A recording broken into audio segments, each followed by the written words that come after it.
সালাম আলাইকুম সুপ্রিয় দর্শক, আজকে আপনাদের সামনে এমন একটি বক্তব্য নিয়ে আসছি এবং দেখা খুব জরুরি। চলুন শুরু করা যাক। আমরা বলেছি বিদ্যমান চলমান যে ব্যবস্থা আইন যেটা দিয়ে এখন মানব জাতির রাজনৈতিক জীবন অর্থনৈতিক জীবন পরিচালিত হচ্ছে, এটা মানুষকে শান্তি দিতে পারে নাই।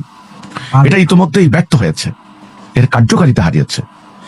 এটা বিচার বিভাগে লক্ষ লক্ষ মামলার জট বেঁধেছে, মানুষ বিচার পাচ্ছে না। বিচারের বাণী নিবৃতে কাঁদে, আমরা যেমন কাঁদি ঠিক তেমনি বিচারের বাণী নিবৃতে কাঁদে।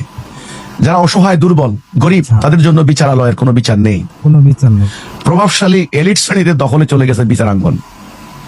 এই ব্যবস্থায় মানুষ বিচার পাবে না, এটা প্রমাণিত হয়ে গিয়েছে।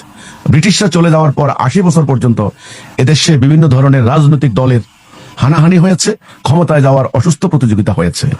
অর্থাৎ বিদ্যমান চলমান যে রাজনৈতিক সংস্কৃতি, পলিটিক্যাল কালচার, এটা কিন্তু অর্থ পাচার, দুর্নীতি, স্বজনপ্রীতি, লুণ্ঠন, মিথ্যা, জালিয়াতি বন্ধ করতে পারে না। এই যে অর্থনৈতিক ব্যবস্থা চলছে, ইকোনমিক সিস্টেম, এটা সুদভিত্তিক পুঁজিবাদী ব্যবস্থা, এটা ক্যাপিটালিজম, এটা সরাসরি আল্লাহর কোরআন পরিপন্থী।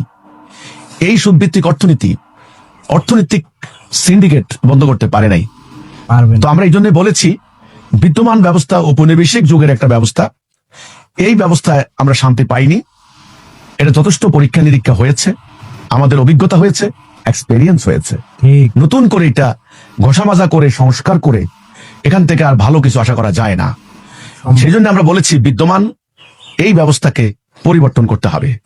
সেটা পরিবর্তন করে আল্লাহ দেওয়া ভারসাম্যপূর্ণ, আল্লাহ দেওয়া জীবন ব্যবস্থা দ্বীনুল হক প্রতিষ্ঠা করতে হবে।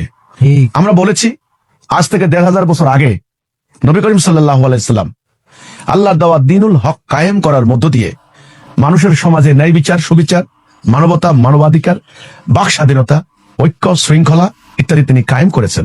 নারীদের নিরাপত্তা নিশ্চিত করেছেন, মানুষের ন্যায় বিচার নিশ্চিত করেছেন, দাসত্ব ব্যবস্থা নির্মূল করার জন্য তিনি উদ্যোগ নিয়েছেন।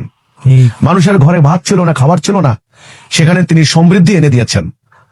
আরব জাতি ছিল দুর্বল, অসহায়, নিপীড়িত।